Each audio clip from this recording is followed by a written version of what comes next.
audience as they think about how to make change? Isn't that the question? How do we make change? It's, as we all know, it's not easy. And you know, sitting up here with the experts, one thing that I where we began in the fight for equal pay is understanding your challenges, who you're fighting against, who could potentially work with you, senators, local sponsorships. You're trying to figure out really how to bring people together without alienating people. And it's a very difficult job, as you all know.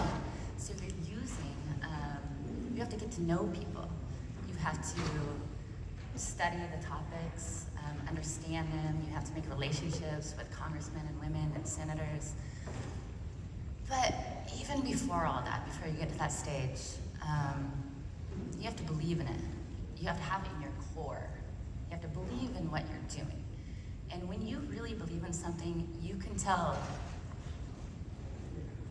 You can tell when you're around other people if they're really in for the fight, or if they're willing to put in the work, if they're willing to stay committed, if they're willing to make self-sacrifices to create this social change, and change that possibly will not affect us, but will affect our children and future generations. You can see in some of my former teammates' eyes if they're really willing to make that sacrifice, because we can get on camera and we can say, you know what, yes, we want equal pay.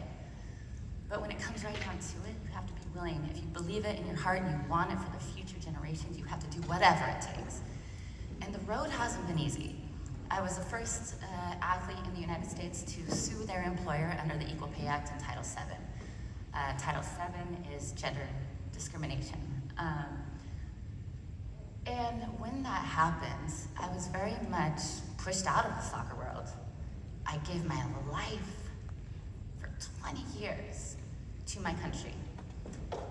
And because of one choice that I had in my heart, when I understood the laws of this country under the Equal Pay Act and Title VII, and I educated myself, I was like, why didn't I know this 20 years ago, first off?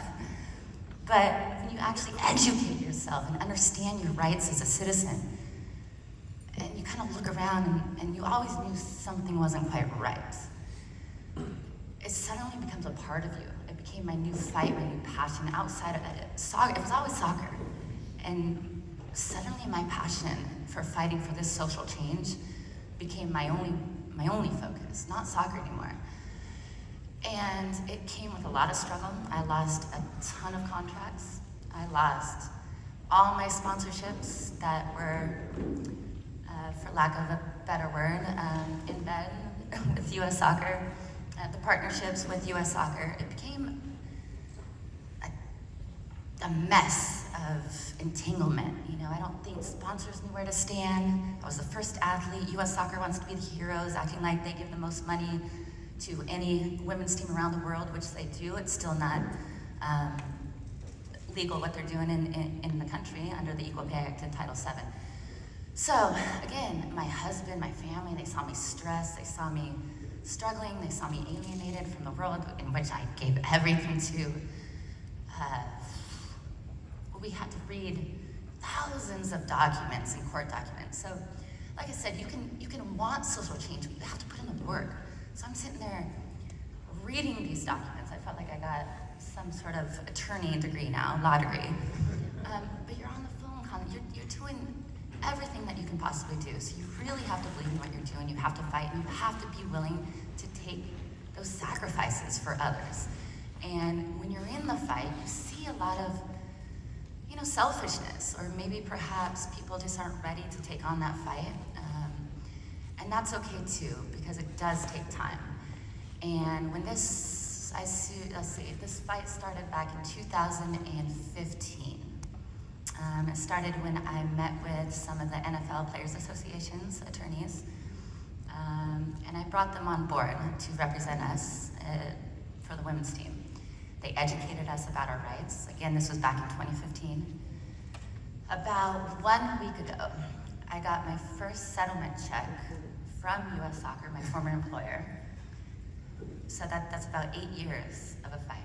8 years, and I'm talking about depositions. I'm talking about losing contracts, lots of money lost, lots of relationships lost. But now I can stand here today, and we celebrate equal pay in America. We celebrate our women's national team. We celebrate, we're all happy to have gotten that check last week. And it took that long.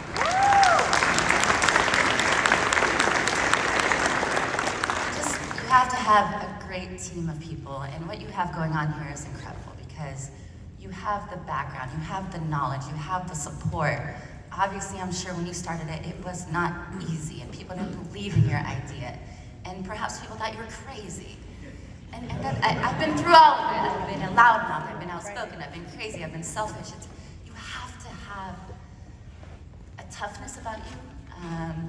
You have to stay true to yourself and what you believe in. You have to be able to brush things off your shoulder, even though that's really difficult because I'm pretty emotional and I can take things personal. So there's so many variables when you're really pushing for social change, but ultimately at the end of the day, it starts with this little idea or a little bit of a light bulb goes off. And then you have to find that support system to really get behind it. And then you have to have patience.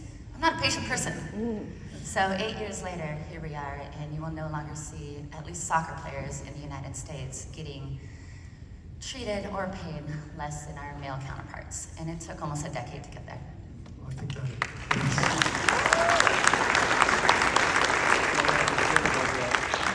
think that gives us a lot of hope, and it incorporates the grit, resilience from your work, and it shows how you have to bring all these things together to drive change. And I think we're about out of time.